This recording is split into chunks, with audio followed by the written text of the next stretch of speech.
السلام عليكم ورحمة الله تعالى وبركاته. أصحابتك وحيرا فيسبوك بيجك يوليبا يوتيوب جانالك شام شو وعن نكسو دوين يا إسلامك.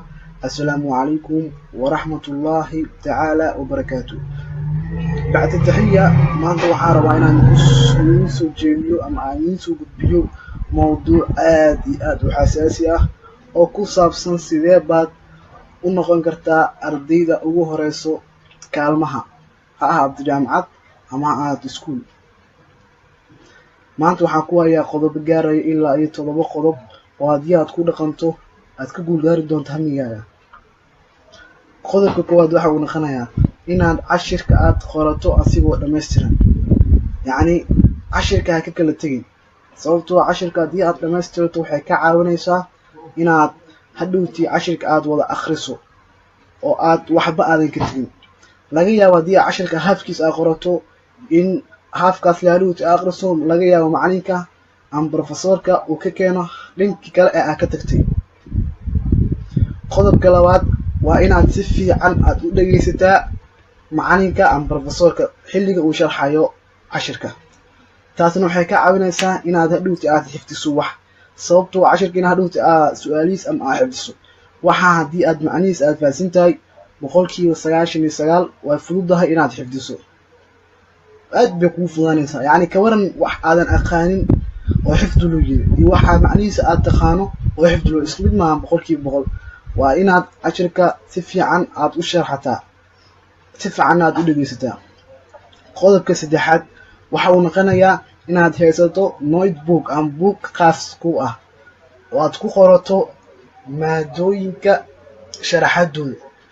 laga yaabo macalinka markuu cashirka sharxayo waxaa laga yaabaa inuu meel kale ka keeno sharaxaad cashirka aan ku jirin, waa inaad ku qorataa meeshaas. laga yaabo macalinka inuu imtixaanka uu ku keeno, haddii aad buugaas aad soo bixaysaa markuu macalinka wax sharxayo waxyaabihii cashirka aan ku jirin oo extraga ah aad ku qoranaysaa. qodobka afraad waa inaad ka shaqaysaa exercise-ka oo lagu soo diray. taas waxay ka caawinaysaa inaad su'aalihii iyo jawaabahooda aad xifdiso. exercise-ku waa muhiim, aad iyo aad u muhiim tahay. qodobka shanaad wuxuu noqonayaa waa inaad subaxdii aroortii aad soo toostaa ka hor iskuulka ugu yaraan 11 saac bar. markii salaad subax aad dukato inaadan hurdo aadan ku naqan oo aad soo qabato ugu yaraan 2 maado 3 maado inaad qabataa oo aad wax akhrisaa, sababtoo ah subaxdii jawigu waa fresh, adigu ma daalid, caajis kuma hayo, waad akhrin kartaa. inaad waqtigaas aad ka soo kacdo aad samaysato ama aad xifdiso wixii aad rabtay. qodobka lixaad waa inaad jadwal samaysataa. adiga ayaa garanaya duruufahaaga, adiga ayaa garanaya maadooyinka sida ay kugu kala muhiimsan yihiin. waa inaad u samaysataa jadwal ka caawinayo inaad xifdiso maadooyinka si fudud. adaa kala taqaano maadooyinka sida kugu kala muhiimsan yihiin. haddii ay kugu muhiimsan tahay maadada hebel way kala badan yihiin maadooyinka, jadwal u qiyaas adigu u habayso. qodobka lixaad wuxuu noqonayaa inaad xifdiso su'aalaha iyo jawaabaha.